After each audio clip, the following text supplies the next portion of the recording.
પાટણ રાધનપુર ખાતે વઢિયાર અને ચોરાડ અને ગુરુમ બ્રાહ્મણ શ્રીમાળી સમાજ દ્વારા ગોધરાના અંબેધામ ખાતે થોડા દિવસો અગાઉ જાહેરમાં કરપીણ હત્યા કરવામાં આવી હતી। તેના આરોપીને કડક સજા કરવા નાયબ કલેક્ટરને આવેદનપત્ર આપ્યું હતું। રાધનપુર ખાતે એનકર પાટણ જિલ્લાના રાધનપુર ખાતે નાયબ કલેક્ટર કચેરી ખાતે નાયબ કલેક્ટરશ્રીને આવેદનપત્ર આપવામાં આવ્યું।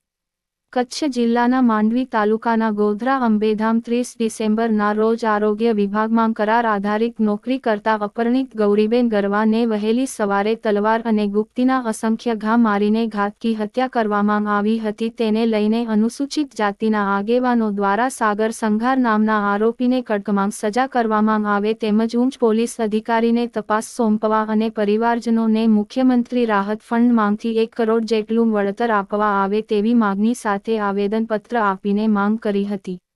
રાધનપુર નાયબ કલેક્ટર કચેરી ખાતે રેલી કાઢી આવેદનપત્ર આપવામાં આવ્યું। મોટી સંખ્યામાં લોકો જોડાયા હતા। દીકરીને ન્યાય મળે તેવી માગણી કરવામાં આવી હતી।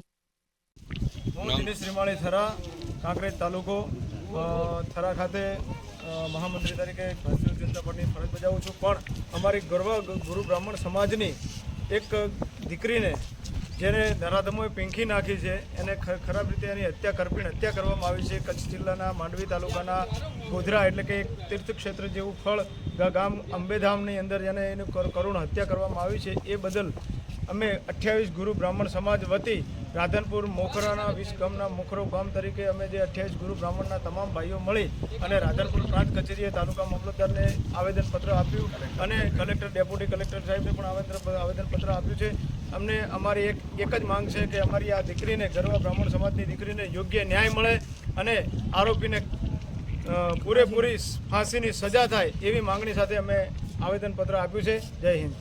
2024ના દિવસે જે કચ્છમાં આપણે અંબેધામ એટલે માંડવી તાલુકામાં ભુજ જિલ્લાનું ગામ છે ત્યાં કને અમારે ગરવા એટલે દલિત દીકરીની પર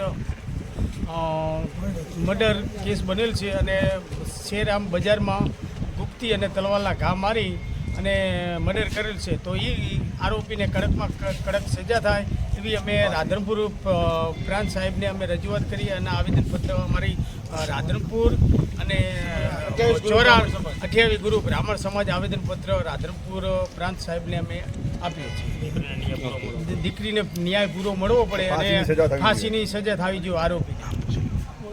શું નામ તમારું? વિનોદભાઈ છગનભાઈ રાઠોડ।